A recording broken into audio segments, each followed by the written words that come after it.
The following program is rated TV MAL. It contains strong language and is intended only for mature audiences.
Mixed Design is your one-stop shop for custom clothing with a personal touch.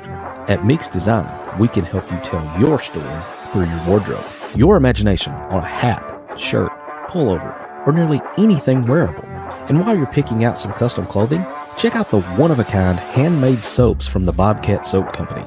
Find us on Facebook and let us create custom swag just for you at Mixed Design.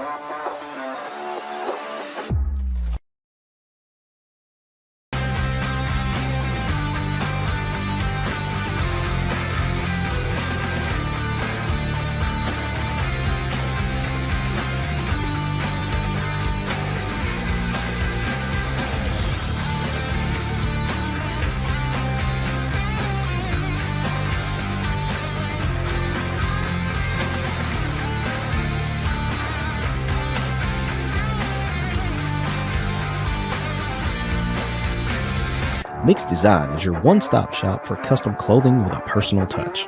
At Mixed Design, we can help you tell your story through your wardrobe. Your imagination on a hat, shirt, pullover, or nearly anything wearable. And while you're picking out some custom clothing, check out the one-of-a-kind handmade soaps from the Bobcat Soap Company. Find us on Facebook and let us create custom swag just for you at Mixed Design.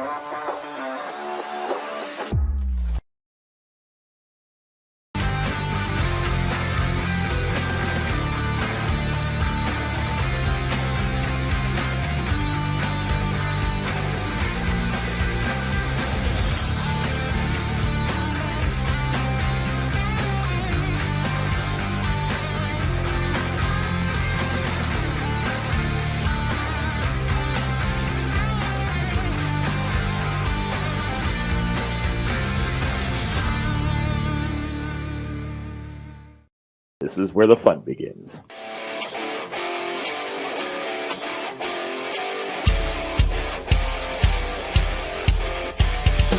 Get ready for raw, unfiltered Razorback talk.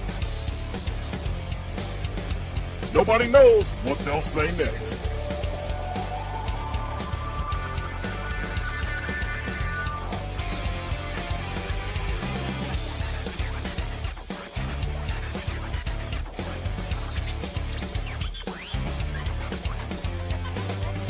It's time to go inside the Hawg Pen with Razorback Zach, Marcus MC Carlton, and Sarah Swish Bogle.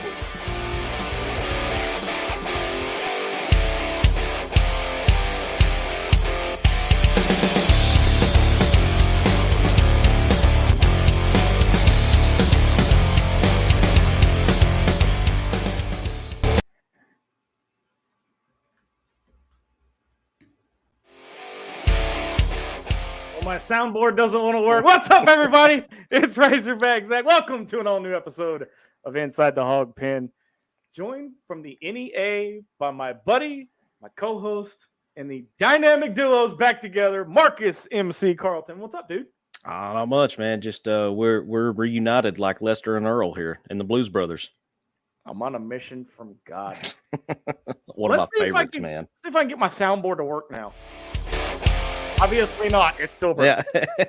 see if Dylan back at the Sideline Radio Network compound can get it to work. Dylan, can you pull the "Let Me Talk to You" soundbite for me? Put D-Mad to work back there. Right? Oh, nope. It is broke. I have already broken something in the first 15 seconds of the show. I like it. I did. That's what I get for taking last week off. There we go. At least that one worked. May have to re-upload the other one. It might have got corrupted somehow. We're gonna do things a little bit different tonight. Now, normally when we do our shows, we like to kind of give our take on some of the biggest news stories coming out of the University of Arkansas. But we're gonna do something a little bit different at the end of the show, and we want you guys involved. And what we're gonna do is, this is all credited to Loki, our producer, by the way. He brought this idea to us to let MC and I kind of talk about how we became Hog fans for somebody that's not a natural born Razorback fan. But so we're going to do that at the end of the show. But before we do, we got a couple of things we're going to get off our chest first. Number one, I got to give a shout out to my family, mom and dad, the creators of this beautiful, ugly face. Celebrated 35 years of marriage on Monday. So congratulations to my mother and father for 35 years of marriage. And then, of course, right before we came on air, I got told that I'm an uncle again. This makes all right. 1, 2, 3, 4. This is my fourth time I'm an uncle. I had to count that one for a minute. So little baby girl Smith was born about an hour ago. Everybody's healthy. Everybody's good. I don't know how my sister makes it look so great, but more power to you. So, MC, dude, we've got a brand new sponsor, and we had to do this. The Hog Wildlife and Feedback is now the Meeks Design Company. There we Live go. and Feedback. So, if you want to get in on the action, leave us a question, leave us a comment. Tell me when to shut the hell up. Tell MC when to quit griping on Twitter. And tell MIA Sarah to come back. Or not. No, I'm kidding, Sarah. She is on vacation this week, so we much deserved after her surviving finals week. So yes, that's a much deserved vacation. Yes. She will hopefully be back with us next week. But leave us a review. Tell us what you like. Tell us what you don't like. 1 star, 2 star, 3 stars, or 5 stars if you don't mind. But here we go. MC, Hog baseball is winding down, but the postseason is heating up. The problem is, I watched the games over the weekend. I watched the series over the weekend. Oof, that was a hard fight. I mean, we won the series. Don't get me wrong. Yeah, but here's had to earn it. Definitely had to earn it. Had to earn it. But here's the problem: is Omaha's on the horizon. You got Hoover on the horizon. You got the regionals, and you got Omaha. Can Arkansas get it back together? And I'm not going to say they fell off, drastically, where, oh my God, Omaha, we're not going to make Omaha. But there were some chinks in the armor. Yeah, especially on what has been your go-to all year, which is your pitching. I mean, even though Hagan, and this is how spoiled Hagan Smith has made us this year, because guy has a pretty good game. He ends up with, I think, about 9 or 10 strikeouts, goes 5 innings. He doesn't get the win because we had to come back from behind, but we have yet to lose a game, knock on wood, when Hagan Smith pitches. Yeah. But even Hagan wasn't his usual self. Gabe Gackle on Friday night struggled. Then when you get into the weekend, I mean, Tigert and Molina both, man, it's a little bit of a red flag to see the pitching that has been so good all year. I mean, you've kind of seen this coming with Molina and Tigert a little bit. They've kind of been fading the last couple times that they've been out. That kind of worried me, because Tigert was on it for a while, and then I honestly think he got in his head. I think that's exactly what his problem is. I think his problem is right here, right now. I think he's doubting himself and he's overthinking. If you've seen the movie Bull Durham, he's got a jammed eyelid right now, and he's not breathing correctly. But it's, I think we're going to be okay. And let's not undervalue Mississippi State either, because thank you, Chris. You're in my head there, man. Newsflash: Mississippi State's pretty good. Yes, Mississippi State is really good. And they seem to be catching fire at the correct time of the season. They did. You know what happened the last time they caught fire like this? Yeah, I know. I remember. Which brings me to my next point, though, MC, is that we match up with them. One of the regional projections has us as the 3 and has them as the 14, which meaning that if we win our regional, they win theirs. Super regional is a rematch of the Mississippi State series, and it would be in Baum. I mean, there's no doubt about it. It would be in Baum. But I was telling you guys pre-show, I don't like that matchup. I don't like it at all. No, I would rather get matched up with almost anybody that we're going to get matched up with. And I think Mississippi State, I think their seeding has the potential to fluctuate more than ours does because of the fact when you get down past the top 8 are not going to change a whole lot. No, I mean you might have some shifting 1 or 2 spots, but you're not going to find anybody that drop unless the world completely collapses. Yeah, you're not going to see anybody fall completely out. Yeah, and I think if Mississippi State, let's say when we go to Hoover next week, let's say Mississippi State gets down there and they make a run and they get to, let's say they get to Sunday, you could see them jump up out of that 14 slot up to 12, maybe 11, and then that would put them with a completely different matchup from what Arkansas is. I think Arkansas could come down here and go 0-2, which please don't do that, guys. Okay. This is my first trip to Hoover. Wait. Don't spoil the fun. Okay. I got something for you. Don't spoil the fun. All right.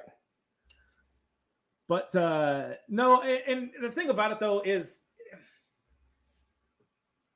all right. I'm going to let you guys in on a little bit of inside baseball. I played Pee Wee baseball. Okay, I did.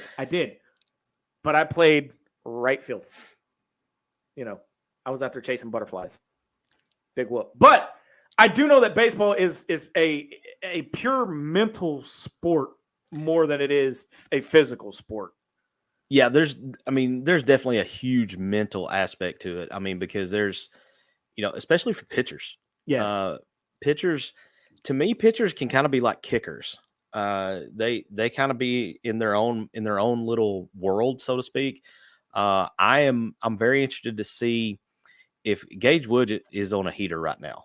Gage is. Boy, he come out of nowhere, hasn't he? Yeah, I mean, how about that? Friday night, Dave rolls him out there, bases loaded, nobody out. Basically, hands him the ball and says, "All right, bases loaded, nobody out. Have fun." Turns and walks back to the dugout. That's like the most gangster thing ever. And then Gage just said, "All right, if that's what you want, that's what you're gonna get," and come through and held the lead. I mean, and I'm anxious to see what he can do in that starting role. And maybe going back to the bullpen will help Tigert and Molina both let them kind of clear their head. Maybe they're putting too much pressure on themselves. I don't know. I think that's what it is. I don't think they're. I saw somebody on Twitter. Mm-hmm. It's like, well, Brady's not always cracked up to be. No, Brady. Look, Brady's damn good. Brady is, to me, as far as like sheer talent, he's right there close to Hagan. But I think the difference is Hagan's confidence is through the roof right now. Yes, and he's just difference though with Hagan planet. Is he's letting the work do it for him. Right. He's not trying to go out there and handle it himself. He's out there pitching. Yeah. Well, and like I said earlier, Friday night, he looked what we would call human and still had 11 strikeouts and 3 earned runs in 5 innings pitched. Yeah. I mean, D-Mad back from our Sideline Radio Network compound says it clicked for Hagan this year, and that's exactly right. Absolutely. But this is one of those things where you actually have seen the progression of Hayden Smith, the maturing of Hagan Smith over the years. And we've this is the Hagan Smith we've been waiting on. Yeah. I think Chuck Pendergrass in the comments here has a really good point. I think he's talking about Tigert and Molina. Yes. Trying to keep up with Hagan Smith instead of just throwing their game. I think that's an excellent point that I've heard nobody talk about. Yes. That was one of the things I literally just had that thought. I was like, well, maybe they're trying to keep up with Hagan and they just got to play their own game. Yeah. Chuck, very good point, Chuck. Very good point. Yeah, that's an excellent one. Let's scroll over here to the Meeks Design Company live fan feedback, and we've got royalty in the house. Hey guys, glad to have you back. That's from Casey Sutton. What's up, Casey? And of course, The Rook's in the house tonight, Jesse Thurman. He's on Twitter. So StreamYard's actually letting us see Twitter comments now. So jump on Twitter, you guys. We're live on Twitter tonight. So get to comment. I know you guys are watching on Twitter. Come on, tell me where you're at. And Dylan is from the back in the studio. Yes, I'm a little rusty. It's been a while. Can't help it, dude. And then of course Casey wants to know, hey MC, how do you guys think the Hogs will do overall in baseball? Man, my heart and my head are in like a knockdown drag out right now. If the pitching can continue to be what it's been the majority of this year, right, we'll get to Omaha, because I just can't see, especially after what happened last year, I can't see us getting a regional and not being able to make it through. If we get to the super regional, we're not going to lose a super regional at home again. That's not going to happen. Let me ask you this, because again, I'm the football guy. I know nothing about how the regionals, super regionals, and all that other stuff works. Is there any kind of scenario where we go and play the super at Mississippi State? No, because even if I still think, first off, we've only got to win one of 3 this weekend at Texas A&M to win the Western Division. Okay, if we go down there and let's say we lose the series, wait, we don't have to win the series. Well, no, because we have a 2-game lead right now. Okay, let's say Hagen wins Friday night or Thursday night. Thursday, Friday, Saturday. Okay, Hagen wins Thursday night. That puts us up 3 with 2 games to play. That is verified by Phil Elson. So you get 1 win this weekend, and Arkansas wins the Western Division. So let's say Arkansas wins 1. So let me ask you this. Okay. We have to win 1 to win the West. Correct. Can we catch Tennessee to win the overall? Not without help. Fair enough. I think Tennessee would have to get swept, and we would have to sweep A&M, I think. Now I'm going off memory because I haven't looked at the standings today, but if I remember correctly, they are in the overall standings. They're 2 games ahead of us, I believe. So I think the highest we could get would probably be the 2. We're probably going to end up at the 3 because I don't see Tennessee or Kentucky losing their series this week. I was going to say, Jesse, one of our other producers, is saying that Kentucky would have to get swept for us to catch. That's what I thought, but I just wasn't. Then of course our boy Loki, he says, "So you're telling me there's a chance?" Yes, Lloyd Christmas, there is a chance. But then, honestly, I mean, the overall, honestly, the West, I'm just kind of like, I mean, I've got my sights set on 1 trophy and 1 trophy only. Yeah, I'd like we've got all the other trophies, but we don't have the one. Yeah. We got the runner-up and Norm DeBryan Hall or whatever they're calling it over there at Baum Walker. But we're missing that national champion trophy and yeah. So I mean, is Omaha in the cards? Yes, Omaha is in the cards as long as everybody stays healthy and the pitching can, we got to have somebody other than Hagen that we can go out there and depend on to give us, 5, 6, maybe 7 innings. Yeah. Because this is where having a deep bullpen really becomes a huge factor, is in the postseason. So we'll see what happens. Speaking of the postseason, we have a huge announcement. MC, I'm going to let you take it. So thanks to Meeks Design and Cam Productions, which is me, ITHP will have coverage from Hoover starting on Tuesday, because we're driving down Tuesday morning, planning to stay. We've got the room booked all the way through Sunday. So we will be there at least until Arkansas is eliminated, if not through the entire weekend. So my goal is to try to get some videos, some video coverage up on the Facebook page and YouTube every day that we're there. Tuesday might be iffy, depending on when we leave here and when we get there. Here's the crazy thing, Zach. It is no further of a drive to Birmingham from my house than it is from my house to Fayetteville. How wild is that? That's crazy. Yeah. I'm gonna cross 3 states to get to Hoover. Well, I mean, you live up in the corner of NEA. Yeah, This I is mean, not just I'm in Jonesboro. You know, I am about as not quite as far east as you can get, but I'm pretty dadgum far I east. was gonna say you're about what, an hour and a I'm half? an hour from Memphis. I was gonna is say you're where about I'm an at. hour from Memphis. So yeah, Yeah. you're over in the. I mean, it's Yeah. about as far east as you can go. I'm over there in the Delta farmland that is like flat and nothing. Oh, and our girl Sarah's in the I house. see that Sarah has made an appearance. And she's talking. She just threw shade at you, bro. Well, it wouldn't be Sarah if she wasn't throwing shade at one of us. So, and it's not me this week. I did break the soundboard 10 seconds into the show, so there's that. So she says I'd rather see games at Hoover than Baum. Well, I'll tell you this: it's a hell of a lot easier to see games in Hoover than it is to see them in Baum. I mean, yeah. So that's we'll see what happens, but yeah, I mean, if Arkansas goes down there, and that would be my luck, is for them to go 0-2 in barbecue at Hoover because I'm there for the week. But I think what I expect is Arkansas because they won't play in the early round. So when they pick up in the tournament, it'll be the double elimination round. I look for them to get through that and then get to the semifinals and probably drop a game in the semifinals and be done on Saturday is what I expect. Here is I was going to say this earlier, but here's the regional projections according to D1, I believe. For the Fayetteville Regional, of course, you got Arkansas as the 1 seed.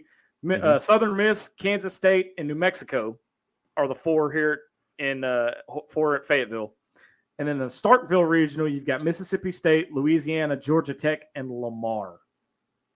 I believe Lamar is the only team in the country that has a better ERA than Arkansas.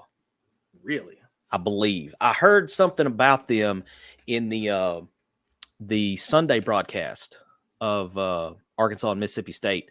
The announcers were mentioning Lamar, and I'm pretty sure they were talking about ERA. But apparently Lamar's got some stud pitchers. And the other team I would tell you to watch out for in those 2 regionals is New Mexico. Those dudes can rake. They can knock the ball around the park. Yeah. Sarah wants to know, by the way, Sarah, where are you commenting from this week? Where are you on vacation? Send me a text. Let me know. She says, I don't want to be up against any SEC school until after Supers. Is that even possible? Ooh, I don't know. I mean, you've got basically like half of your top 10 is going to be SEC teams. I think last year, the top 3-4 spots were all SEC. Yeah. I mean, you're looking at probably even, worst case scenario, let's say Arkansas stumbles and doesn't make Omaha. You're still looking at probably 3 SEC teams that will be in Omaha, just because, I mean, SEC baseball is right there with SEC football, man. It's a different breed. It's a meat grinder. Yeah. And once the SEC teams are done beating up on each other, if there's another team left standing, I'm going to put my money on the SEC team. Yeah. She is currently at the mall in Branson. Dude, I'll be there next weekend, I think.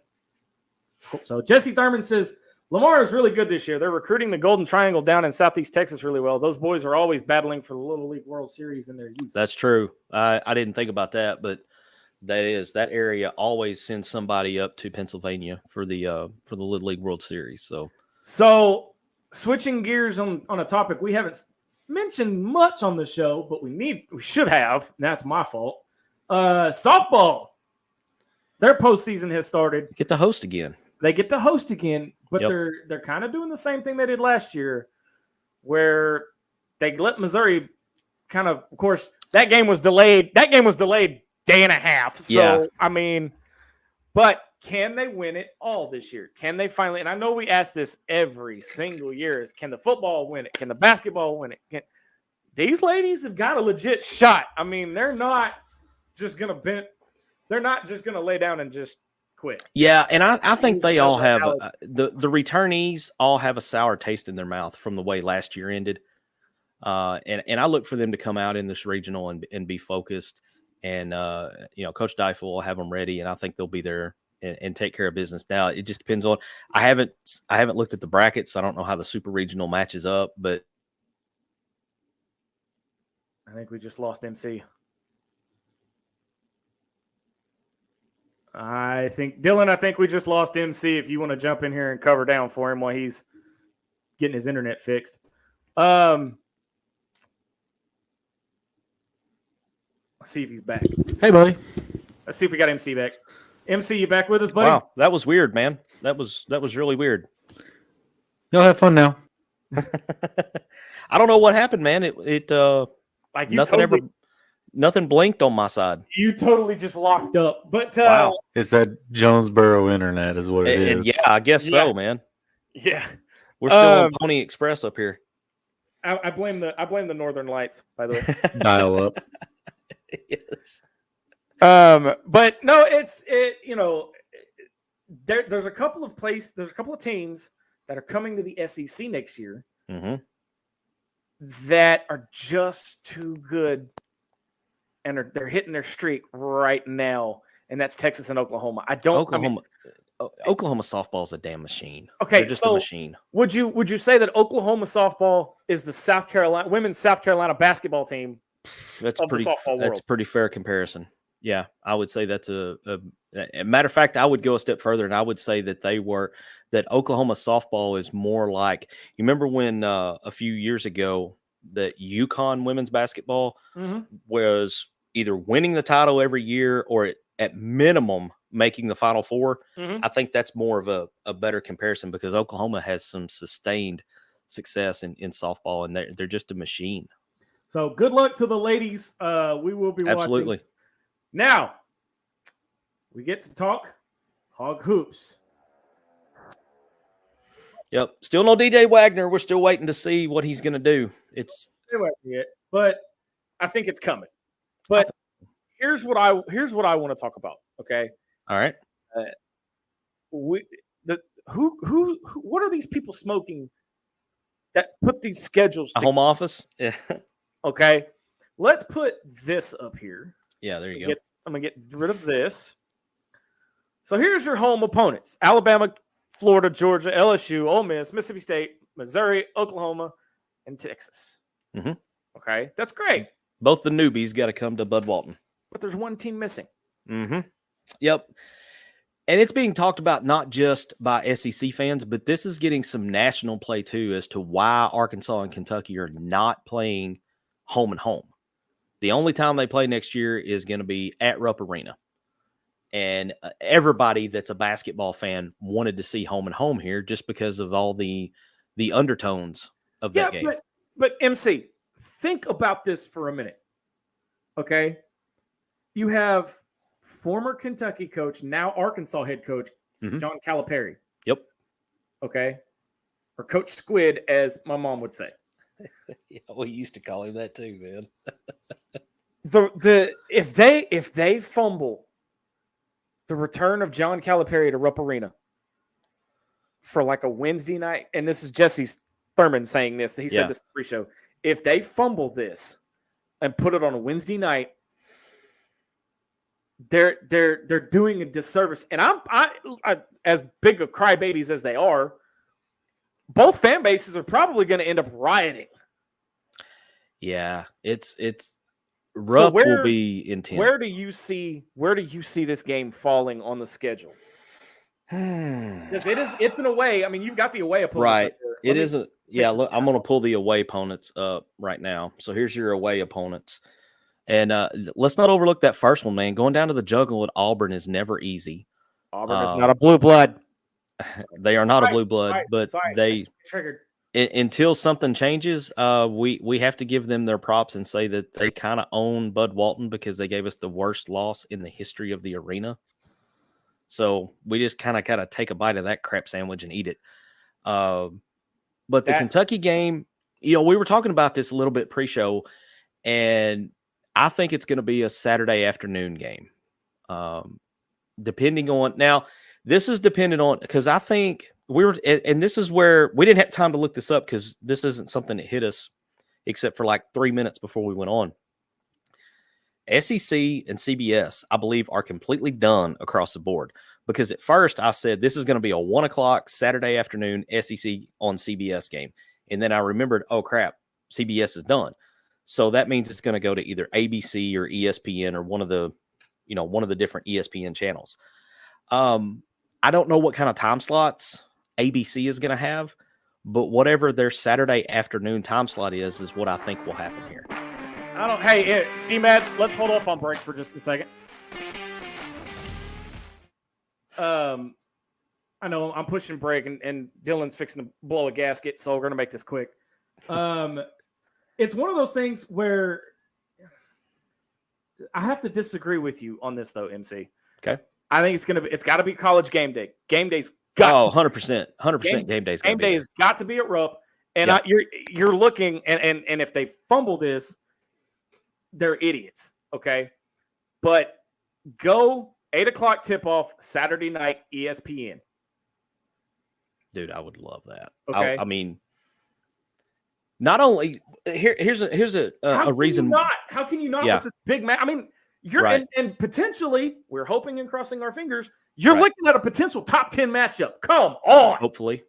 Well, and then also you got to think about the fact too, if you put it on a Saturday night, how many Arkansas fans you think are going to make that drive over to Lexington? Because I'm looking at it. It ain't that far from my house. I was going to say road trip. Yeah, no doubt. Road trip. Might need some bail money if we go up there and win because I'm liable to do some of this. Right. On the other side of the break, we are going to be talking about Razorback Memories and how we became Hog fans. You're listening to Inside the Hawg Pen on the Sideline Radio Network. Back in 60 seconds.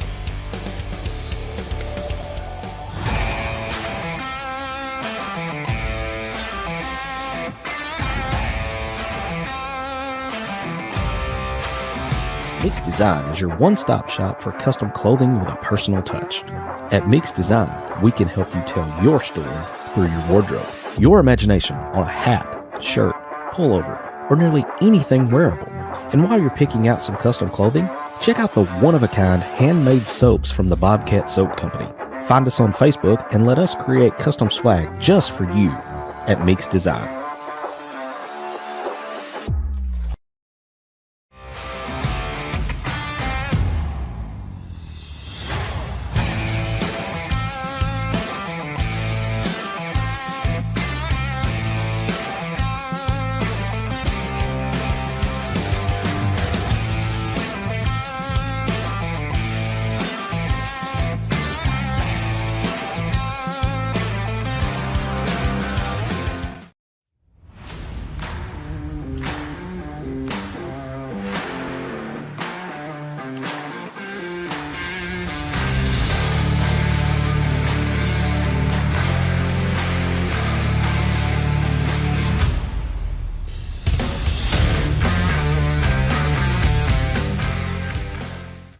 Welcome back to Inside the Hawg Pen on the Sideline Radio Network. Razorback Zach and Marcus MC Carlton hanging out with you. All right. So this is where we do something a little bit different. This was brought to our group by one of our other producers, Loki, and he is now a Razorback fan, but he wanted us to take the approach of telling stories of our earliest Razorback memories and kind of how MC and I became Hog fans in our own right. And we want you guys to get involved, share your stories, share your memories, because this will end up leading to a series on our podcast channel this summer when we are not on the air, taking our hiatus, getting ready for football. We're still going to be putting out podcasts for you guys. So MC, we'll start with you, dude, because you're the elder of the group. The season. Well, I wasn't going to say it like that, but sure. Gather around, kids. Pawpaw's got a story. So, all right. So you want to know what made me become a Razorback fan? Yes. Okay. We'll go basketball first because I'm the basketball guy. So back, everybody's heard about the infamous 1987 NIT game between Arkansas and Arkansas State. Okay. Nelson Catalina, Nolan Richardson, was a matchup in the NIT. I was 9 years old, I guess, age my son is right now. Okay. I was 9 years old. And I remember a big deal being made about this because at the time, Coach Broyles had the policy of not playing any in-state teams. And so Arkansas and Arkansas State got matched up in the NIT. And at the time, it was just really wild to see. And my family was all Razorback fans, but it was one of those deals of like, my family's all Razorback fans, but they always wanted Arkansas State to win as well because it was an Arkansas team. Because they'd never played and there was no chance of them ever playing. So, so it was one of those deals of, okay, let's go Hogs. Hogs win. And if A-State wins, hey, that's icing on the cake. Well, so you get into this game, we're sitting there watching it. And if you're not familiar with the game, War Machine's got the highlights of it on YouTube. I recommend you go watch it if you're not familiar with this game. It's the old ARSN. I believe Steve Sullivan is on the call. I think it may have been Steve and Paul, maybe. I'm trying to remember now for the TV broadcast. So let me get the banner up here. D-Mad's asking from the studio. The 1987 NIT. Yep. Arkansas and Arkansas State, right? Yes. Yep. Yeah, War Machine's got it out there in his just extensive library of games. So you're watching this game. Spoiler alert, Arkansas wins, but it was not without a battle because Arkansas State jumps out to about a 22, 23-point lead. Arkansas gets A-State into some foul trouble, battle back, get the game to overtime. Arkansas wins. So about halfway through this game, when it starts getting close in the second half, okay. I'm 9 years old, so this is my line of thinking at the time. Some people say it's not much different than the way I think now. So I've decided that whoever wins this game is going to be my team because they're both Arkansas teams. Really? Yes. Hand to God. This is Loki has commented which sport. This was basketball, men's basketball. So I had decided that whoever wins this game, that's my team. That's who's going to be my number one. So that is how I became the fanatic. And it just kind of sprung. It grew from there. Yeah, there you go. There's some of the. God, I love seeing that old SWC on the floor. So a little bit about that Arkansas State team. John Tate. Now this was in Barnhill. This is Barnhill. No, Barnhill. Yep, Barnhill. And I've talked to some people who went over from Jonesboro, and it was pretty much a capacity crowd, which pretty much every game in Barnhill was. But you're seeing this here, and this is what started the fandom, and this is what started what some people will say is the rivalry between the two. I argue that there is not a rivalry because you got to play more than once in 40 years for rivalry. So, by the way, A-State jumped out to a huge lead in this game. This was the year I was born, by the way. I'm 37 years old now. Just grind that knife a little harder there. And we were talking in pre-show, and a squirrel moment, MC. I found out Jesse is 36 years old, our new guy, right? Yeah.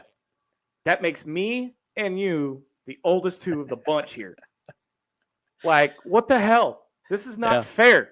Nothing changes for me, man. It's just, it's right? just another young dude in there. But you can see through some of these highlights. Arkansas State came to play, man. To steal the line from Bobby Petrino, they didn't come to paint. You're right. And so this game goes on, and I think at one point they were up by 22 or 23 points. And there was a controversial play. Stephen Moore for Arkansas had a pretty hard foul on, I believe it was Brad Sheridan, I think, was the guy for Arkansas State. Took him out of the game. Now it would be what's known as like a flagrant 2, probably. But that kind of changed the whole tone of the game from that point. That's kind of when Arkansas made their run and got back in the game and got it to overtime and ended up winning the game. So that's the brief history into why MC is the crazy fanatic that he is, because that's that, actually kind of interesting, to be honest. It wasn't long after that Nolan had that crazy run that he had. Yeah. Starting with that, I think Ron Hury and Mario Credit were two of the bigger guys on that team. So right after that was when he landed Todd Day, Lee Mayberry, Oliver Miller. And then off to the races they went. So that's I was picturing something completely different in my head of how but I would not have said that it would have been the 87 NIT round 1 game. Interesting. I had to throw that up there because yes, I agree with that 1,000,000%. There's 4 of them on the floor. They're not very big, but there's 4 of them on the floor. If you guys, I would trade that for the big one. Is there 2 of them? I know of at least 2 because wherever they've got Nolan's name on it, I didn't know if they had one on each side of his name, but it's there. It's there. It's not. It's there. It's just not. It's not very big. It's not what we were used to. Meeks Design. Let's go to the Meeks Design Company live fan feedback and see David Hoslett. Wait a minute. Hold on. Let me go back up a little bit more. Where did I see it? Somebody else just had it just a second ago. Where did it go? Oh, David Hoslett says, mine is when the late I'm MC. Do you want to give it a shot? I don't know that name. Said there was no way Arkansas could beat number 2 Texas, and then went out. Okay, David, around what year was this? Because that name is not ringing a bell with me. And then Joe Quinn says the Miracle on Markham was actually my first Hog game. Couldn't think of a better game to be my first. That place went absolutely crazy. Yes, that was that. It's hard to top that as a first game. He said that was football in 81 or 82. Okay, so 81, Arkansas beat Texas like 42-6, 42-7 in Fayetteville. So okay, so that would make sense there. I do not. That is Zach's favorite logo. No, it's not. Right there with Popcorn Hog. I hate the front. There's a flash from the past, huh? I hate the front-facing hog with everything. I hate the front-facing hog about as much as I hate Mark Curls, but that's another story for another time. Yeah. So that's my story. You want to hear mine now, don't you? Yeah, absolutely. Well, and specify the sport. I would say that it was 6-year-old me sitting in the living room of my parents' house watching Scotty Thurman hit the shot to win the 94 title, but it's not actually. It was around Thanksgiving, November of 1998.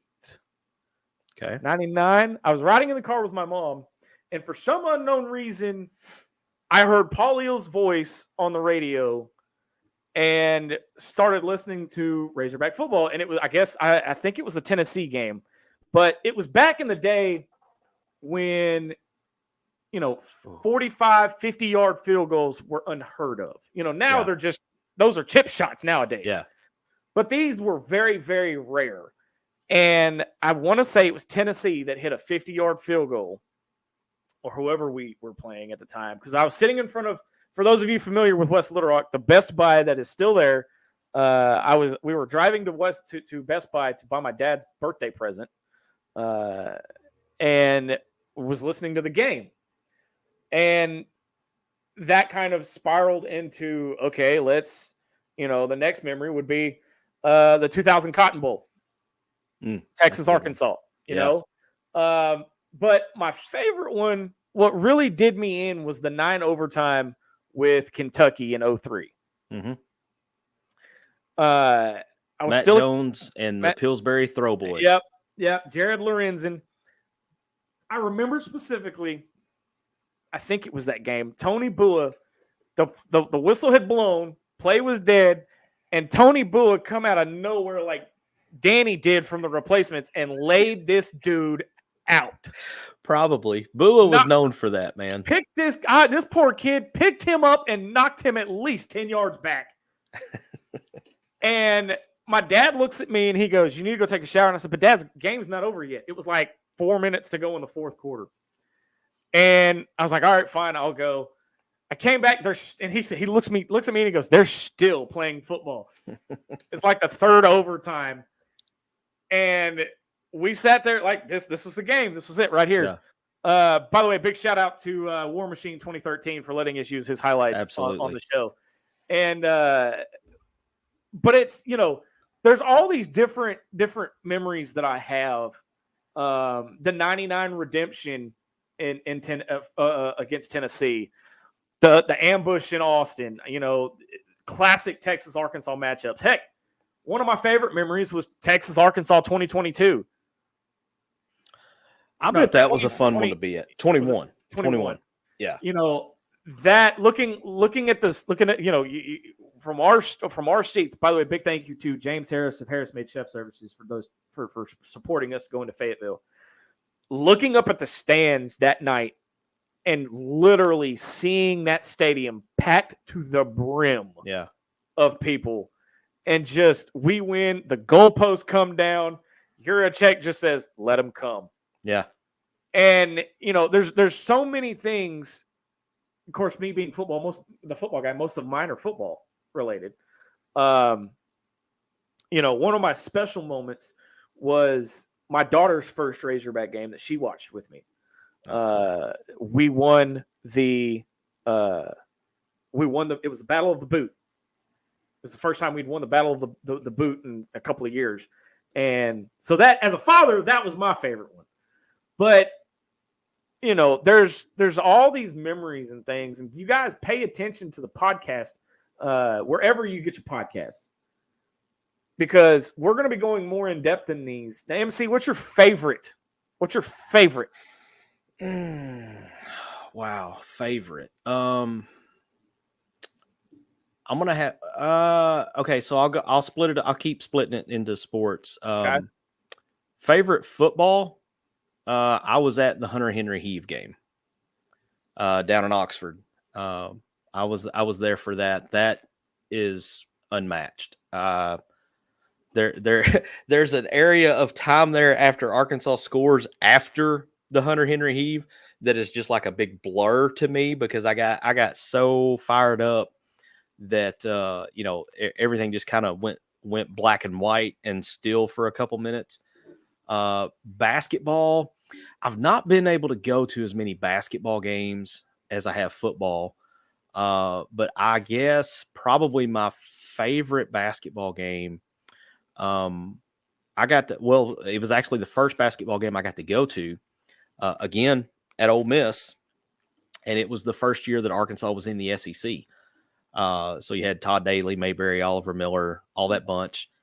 We went down to the Tad Pad and watched Arkansas just annihilate a very horrible Ole Miss team. But that was my first exposure to SEC basketball in person, and give me a glimpse of, you see these guys on TV and you don't realize how big Big O is until you see him in person.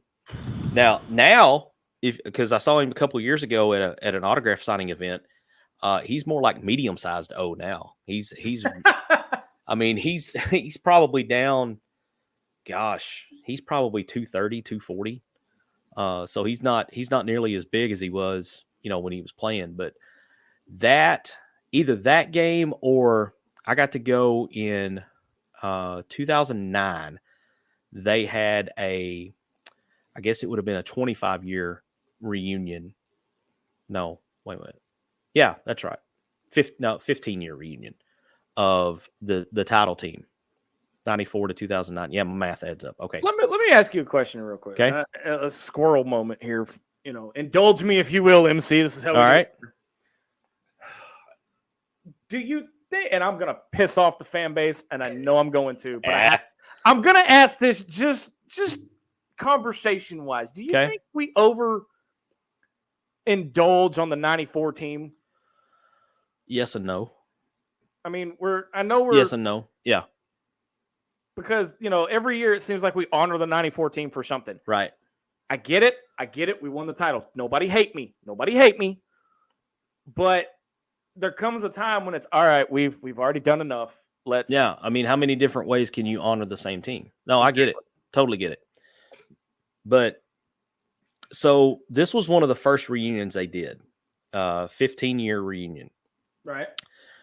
I think Arkansas was playing Georgia. I think it was the last regular season game of the year.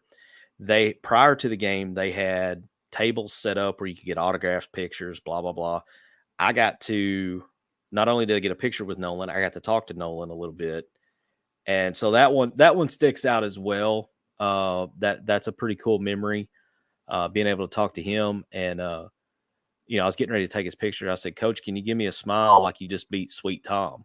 And he kind of laughed, kind of that big belly laugh that he had, he kind of laughed and he said, I always smiled real big when we beat Sweet Tom. So that was pretty cool.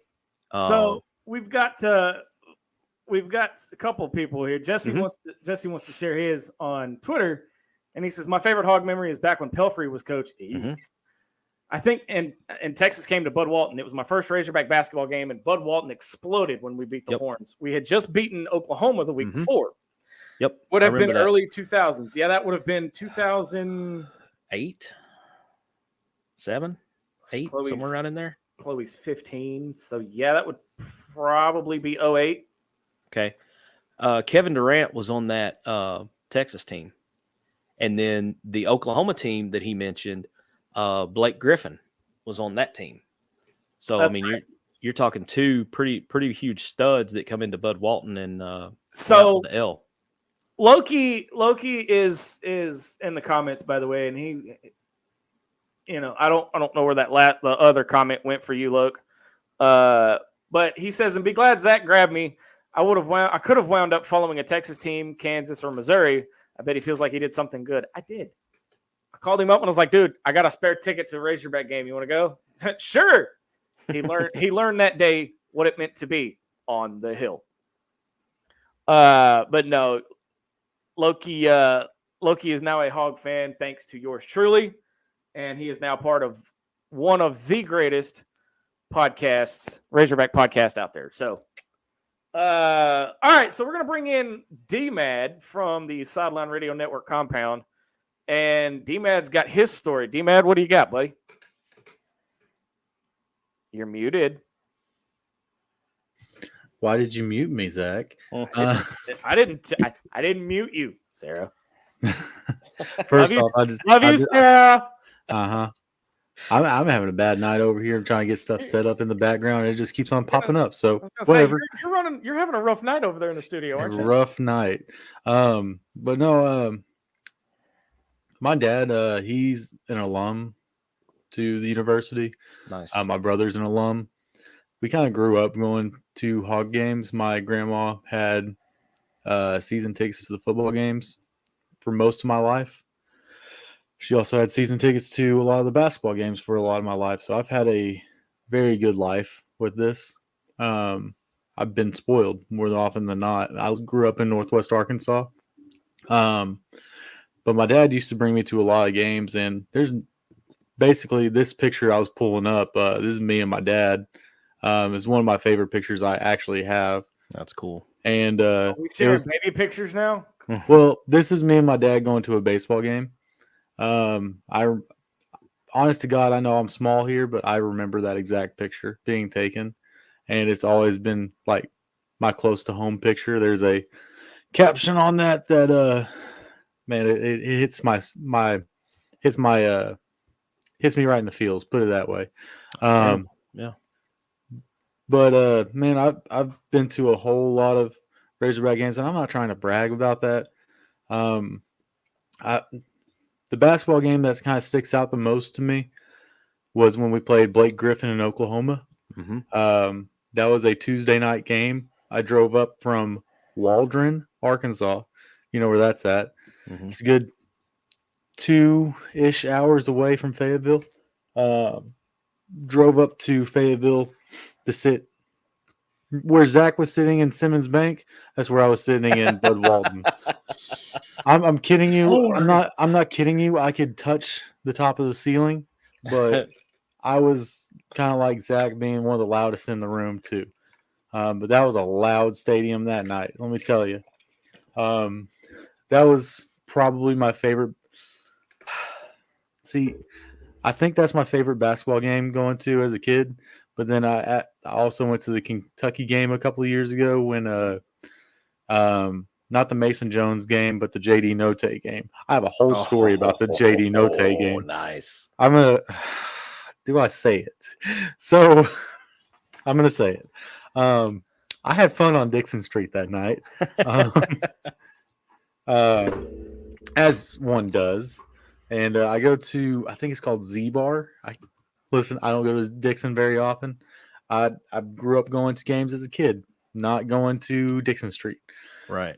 So we go to Z Bar, and it's shoulder to shoulder in there. And all of a sudden, here comes Duke Deuce just walking just right there beside me. And I'm like, man, that's pretty cool. And I'm like, man, I got to go to the bathroom. And all of a sudden, I know too much information, but I'm like using the bathroom. And all of a sudden, I hear this guy behind me like, bro, you dropped 40 on Kentucky. I'm like, what?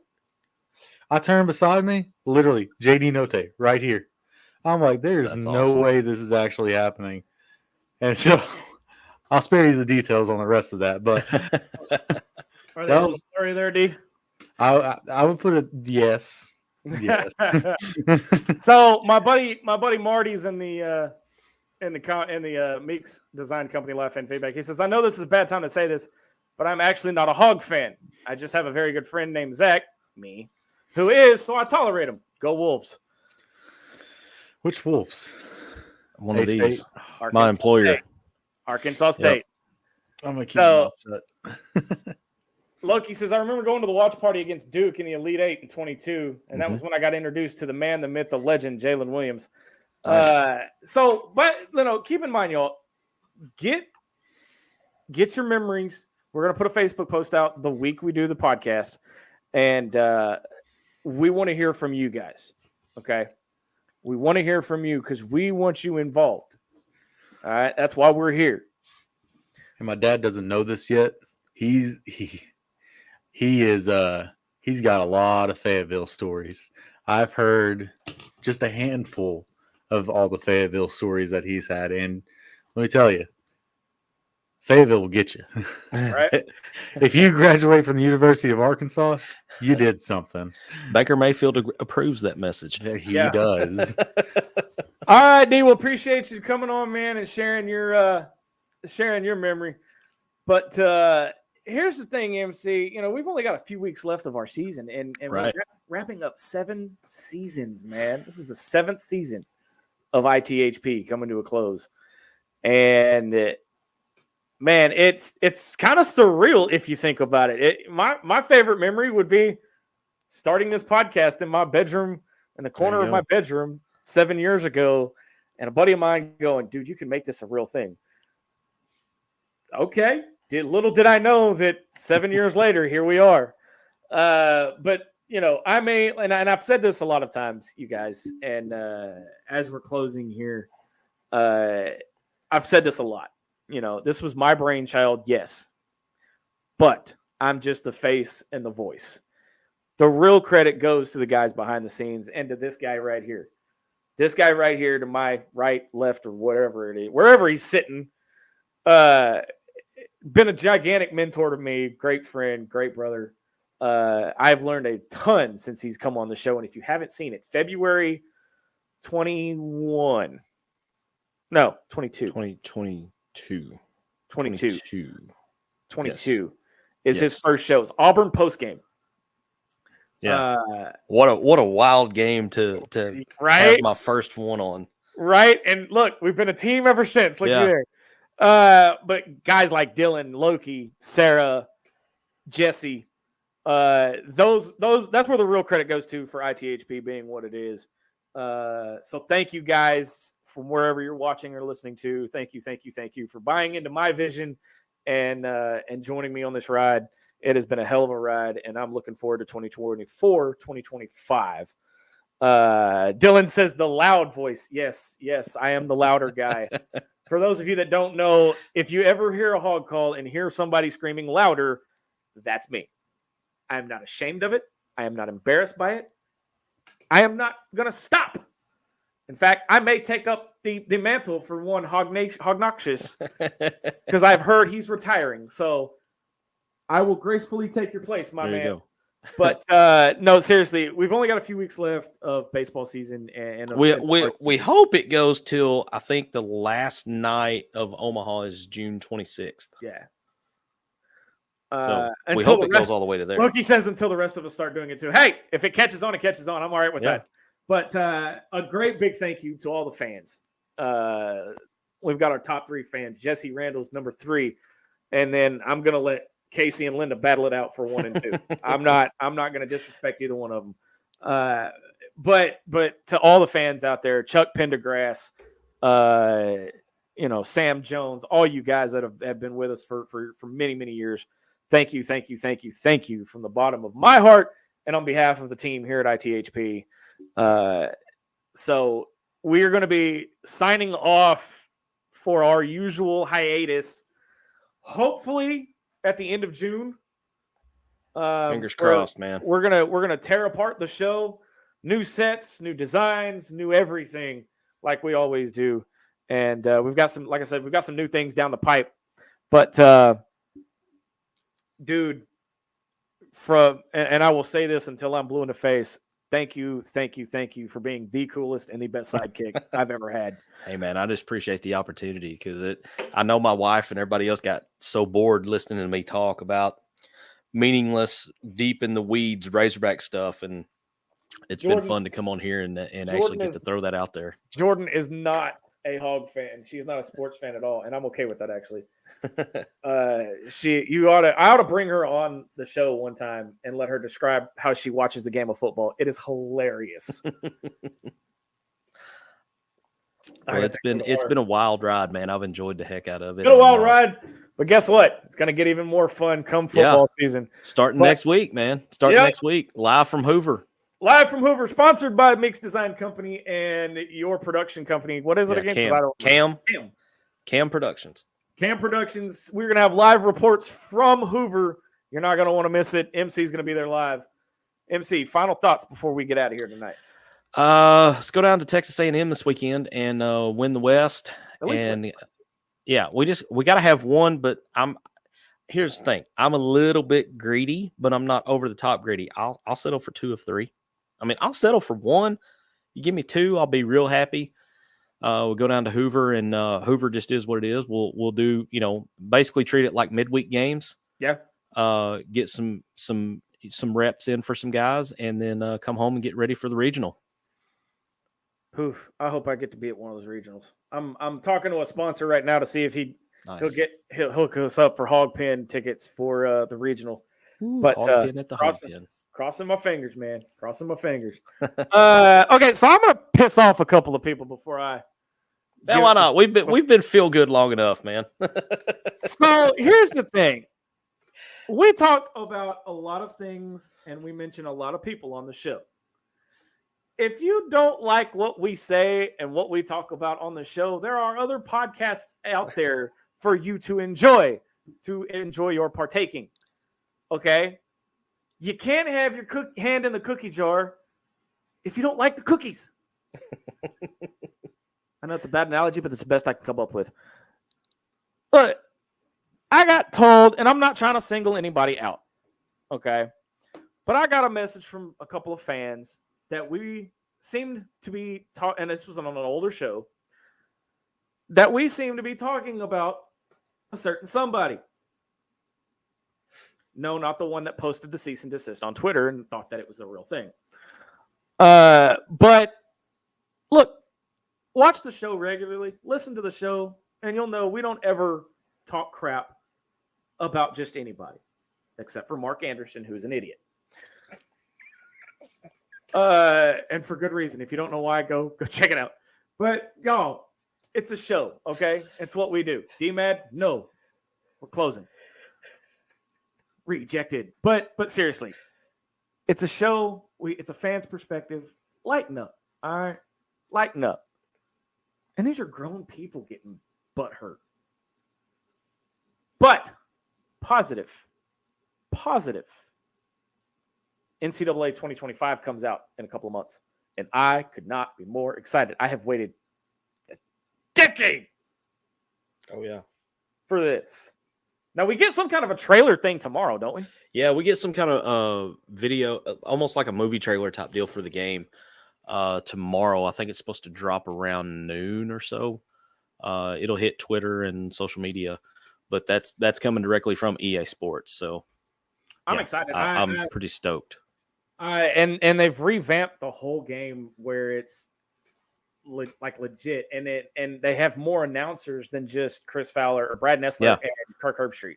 So the where your game is on the pecking order determines what announced team you get, just like in real life. Yeah. And before people say, "Oh, it's just going to be a clone of Madden," no, the EA guys have come out and said that it's not going to be just a college version of Madden. It's going to have several differentiators. How about that word?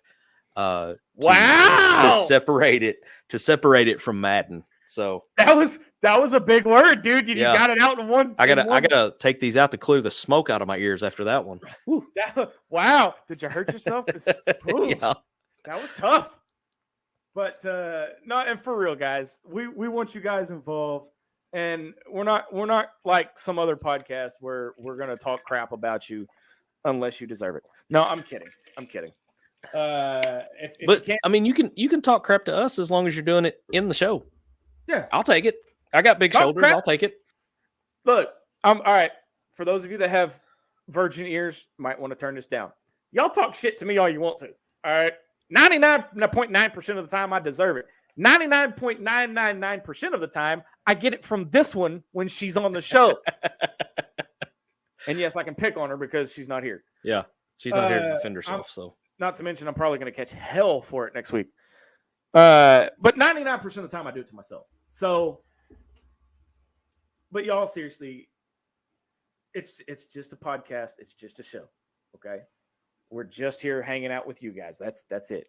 All right, we're not talking. We're not legitimately taking pot shots at anybody except that one person. But we're not going to mention his name. But y'all chill out. All right, chill out. Because next thing you know, they're going to start, deposing me on Twitter and trying to ruin my reputation. Like I have one. Anyway, for all of us here at Inside the Hawg Pen, for Dylan and Jesse, our producers tonight, thank you guys for running things. MC, dude, as always, getting a dynamic duo back together, my friend. That's fun, man. We have the possibility of 3 big name interviews before we end our season this year coming up. 2 are probably baseball. Actually, all 3 have baseball ties.